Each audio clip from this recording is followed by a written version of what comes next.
ANC President Cyril Ramaphosa's January 8 statement has been described as pure electioneering. While addressing the party's 112th anniversary celebrations in Mpumalanga this weekend, Ramaphosa called on ANC structures to launch a formidable campaign to avoid coalitions after this year's elections.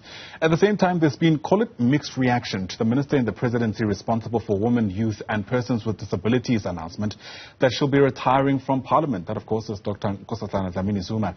Let's unpack these developments for you. Bring in governance expert Dr. Sam Koma, who joins us via our video link this Monday morning. Great to have you on the program as always, sir. Thanks very much indeed for making time. I wonder if we can begin with Dr. Nkosazana Dlamini-Zuma's decision as a start. I mean, at the age of 75, few people would be surprised that she's retiring in any other career. But, you know, timing, as they say in politics, is everything. What are you reading into her decision to leave now? Yes, good morning, Ayanda. Thank you for the opportunity. Well, my reading of the resignation letter, which Minister Dlamini-Zuma sent to the ANC Electoral Committee, is informed by two crucial issues. One has to do with her defiance of the party line by voting for the adoption of the Phala report in Parliament in December 2022. And two, it has to do with her absence in Parliament during the impeachment vote against the former public protector, Advocate Busisiwe Mkhwebane, which her party supported the motion overwhelming. Now, we know that the ANC Chief Whip, Ms. Majodina, did express her disappointment and called for decisive action to be taken against her and the other fellow MPs. And she further indicated that no one is above the party. Subsequent to that, the ANC Secretary General Mbalula also pronounced that the ANC will be initiating a disciplinary proceeding against her and the other MPs as part of holding them accountable for their behavior displayed in Parliament.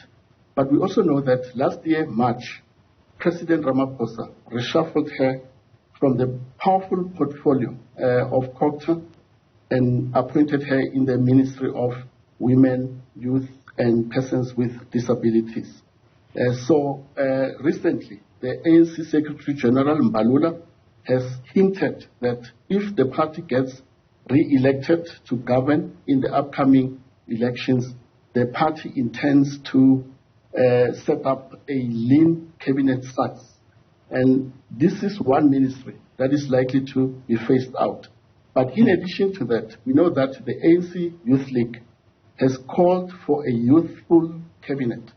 Now, Minister Nkosazana Dlamini-Zuma, rightly so, she has been at the helm of government for a period of 25 years. We know the other 5 years, you remember she was appointed as the first woman to head the African Union Commission. Right. So what? You reckon this is someone who's jumping before she's pushed out? Yes.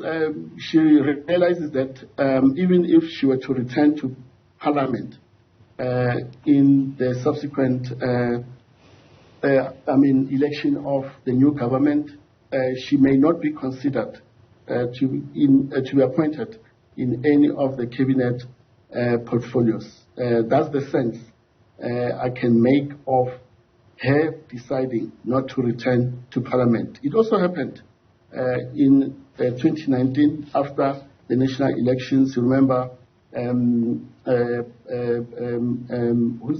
there was a former minister, Khatebe, yes, I wanted to refer to Khatebe, Minister Khatebe, who also opted out because of course, having served in cabinet for a longer period. Right. What I was looking out for that I thought you'd mention, Dr. Koma, is the kind of, let's call it, challenge that NDZ put against Cyril Ramaphosa. I mean, at some stage, she was also vying for the top post in the ANC itself. And there's almost been this kind of, I don't know, at least from my vantage point, this elusive relationship between Cyril Ramaphosa and Dr. Nkosazana Dlamini-Zuma. I've always struggled to kind of place what kind of relationship they've had because of the optics around both of them, right? There's always some kind of association between NDZ and the former president, rightly or wrongly so. And of course, Cyril Ramaphosa seen as an adversary of Jacob Zuma. To what extent do you reckon that kind of dynamic played into how NDZ's career fared towards the end of her journey, at least as an MP? Yes, so you're right, Ayanda. So we know that at party level, the two were strong contenders for the presidency of the ANC.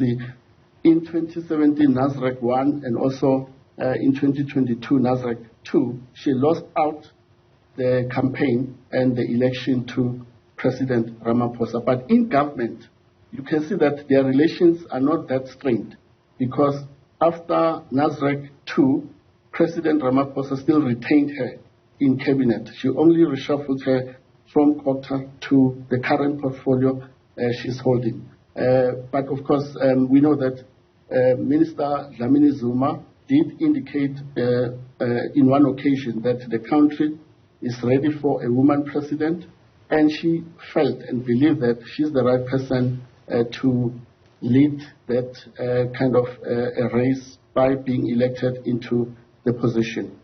Yeah.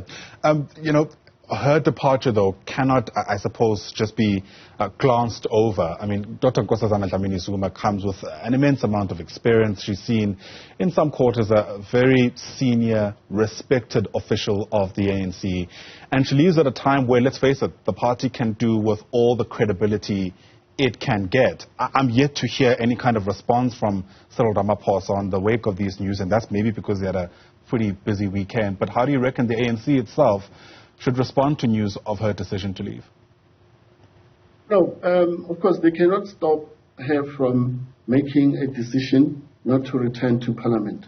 It is a decision that she has made, but the point that you raised, she's been at the helm for a considerable number of years.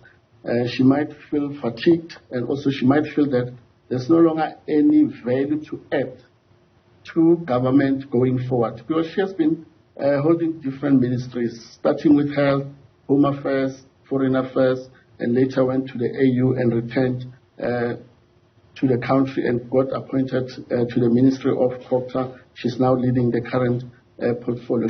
So she has created a legacy for herself, especially if you look at the Ministry of Health. We know that she's the first Minister of Health, and during her tenure in that ministry, she championed the creation of a smoke-free South Africa through the passing of the National Health Act in 1995, and also championing the National HIV/AIDS Vaccine Initiative. And of course, later she was moved to the Foreign Affairs portfolio. But this is the legacy she'll be leaving behind as a result of her departure. Right. Those of us who work in newsrooms heard about her departure just hours before the president was meant to speak, the ANC president, that is, to deliver the January 8th statement in Mpumalanga.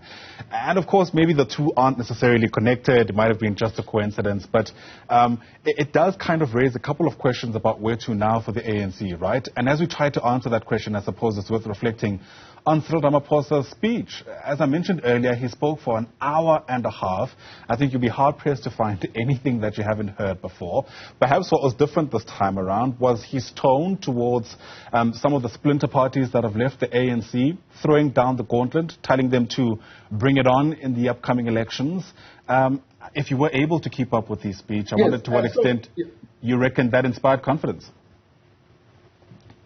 Yes, basically, President Ramaphosa, as the party president, used the occasion to connect with the core traditional support base of the ANC. And if you look at the ANC's election campaign messaging, it's anchored around this 30 years of the country's democratic order. The party is saying, this is the journey that we have traveled. In this journey, these are the challenges we grappled with, but these are the gains that we have recorded. Now, it is up to the opposition parties to counter this narrative, because the ANC is already ahead in terms of this messaging. That is why it is also asking the question, is 30 years enough for the party to eradicate the legacy of apartheid and also colonialism. So this is how they intend to galvanize its traditional support base, which is residing in the provinces of Mpumalanga, Limpopo, and KZN. Because the 6 successive national elections have demonstrated that these are the 3 provinces that are able to show up during the poll and also give a huge party support for the ANC. And that's the reason. Next month, they are launching the manifesto in KZN, and later they will go to Gauteng to host the victory rally, which is the Siyanqoba rally. But they've started with Mpumalanga. So this is how they intend to galvanize their support base and also be able to retain their majority come the election. All right. Whether or not it works, I suppose, remains to be seen. Dr. Sam Koma, as always, thanks very much indeed for speaking to us. Appreciate your insights this Monday morning. Dr. Sam Koma, a governance commentator.